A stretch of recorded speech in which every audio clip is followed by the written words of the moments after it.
If you would like to watch a dating, relationships, and self-improvement mentor criticize this comment, please watch this video. This comment by Crystal Gardner78 says, "So many red flags in your video for me. It's not your business why she said no. Take the no and move on." And saying "let her" over and over, as if it should ever be up to you to let an adult woman do anything. My most recent uploaded video is titled, "Do not pressure a girl to say yes when she has rejected you. Do XYZ instead." So in summary, now that I have a rough idea of who I am dealing with, I'm able to present this question to you. What is a woman?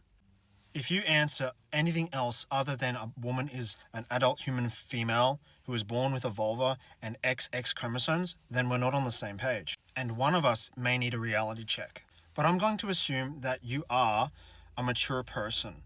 And I can feel FAE bias within me, and I know that there's FAE bias within you. But I'm going to try and circumvent my own FAE bias, and I'm going to deconstruct this comment that you've constructed and see if there's any merit to it. So I'm going to ask you a bunch of questions, and class, feel free to contribute to these questions of mine and answer them yourself if you also would like to chip in your 2 cents. Question number 1 is, what precisely in my video is a red flag? And why is it a red flag? What makes the thing that I've said a red flag? Question number 2 is, what is a red flag? Feel free to answer this in the comments, but I'm going to give you my answer to this. My answer will derive from this video from a user on TikTok whose username handle is @badasscounseling. And in his video, he explains that a red flag is subjective and it's simply based on how you perceive things. The red flag has nothing to do with the other person, the toxic behavior, even if it is toxic. A red flag has everything to do about how you feel. That's what a red flag is. A red flag is how that thing, that event, that green vase makes you feel. Does it make you feel good or does it make you feel bad? A red flag for Stacy might not be a red flag for Angelica. Now that we understand that my content actually is not a red flag, but rather a red flag is how my content made you feel, it could have made you feel good, but instead you chose to let my content make you feel bad. My content did nothing to elicit any type of bad feeling within you.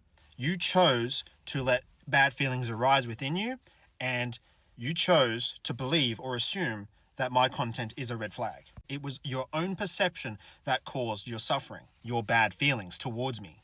Now, the next question I have to be asking, coming from this more deeper place, is why did this pain arise in the first place? I could assume that you've come from a childhood where you were hurt, but let's not go down that route. Instead, you have been stimulated by some type of pain. Now, this pain has actually come from within you, but there's an external source that has stimulated the pain that is within you.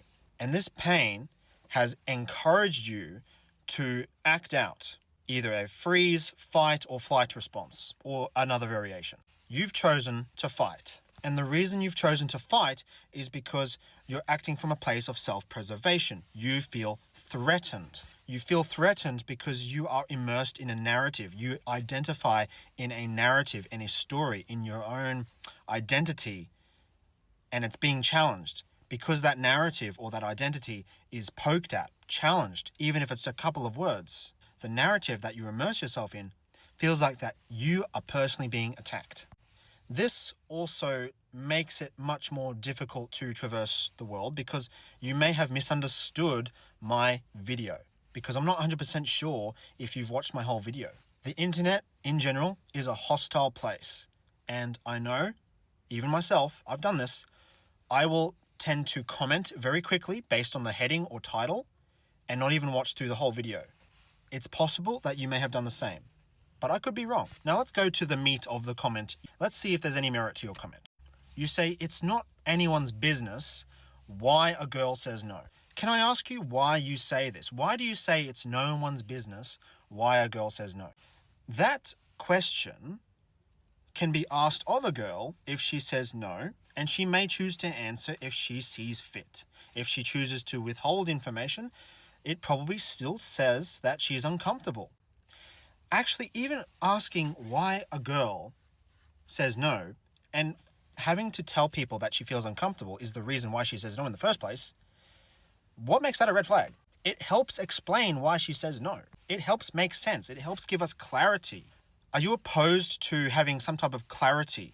What do you mean by take the no and move on precisely? When people say take the no and move on, I understand this to mean I feel threatened, I feel hostile towards whoever is saying otherwise. I'm not interested in some type of conversation. I'm not interested in understanding the other party.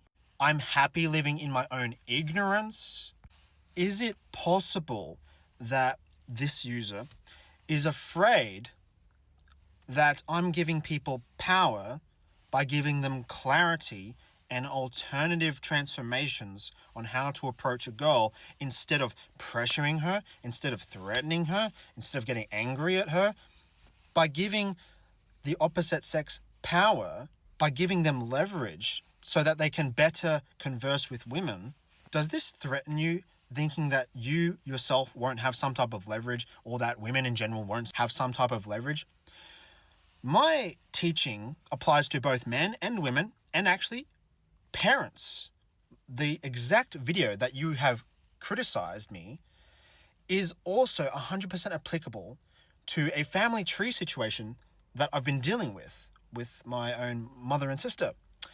And where one party constantly tries to reach out and fails to understand the other party, what does that say about the party who tries to enforce their will and impose their will on the second party? Dissecting and moving forward from here, this user also says, and saying, let her, over and over, as if it should be up to you not to let an adult woman do anything. In my video, I've said the word let twice. How do you think a red pill coach would respond to a girl saying no? A red pill coach would probably say, she's worthless, she's not worth anything. If the roles were reversed and a guy rejected a girl, an ultra-feminist coach might say, oh, he was such a, narcissist. He didn't deserve you, queen. Literally just reverse that role. Literally just reverse that role. Would it be wrong for the woman to be empowered to let the man say no? Would it be a red flag if a woman let a man say no? Would it be a red flag if a woman was trying to understand empathetically where a man was coming from? I got a little carried away there because empathy is what we're talking about here.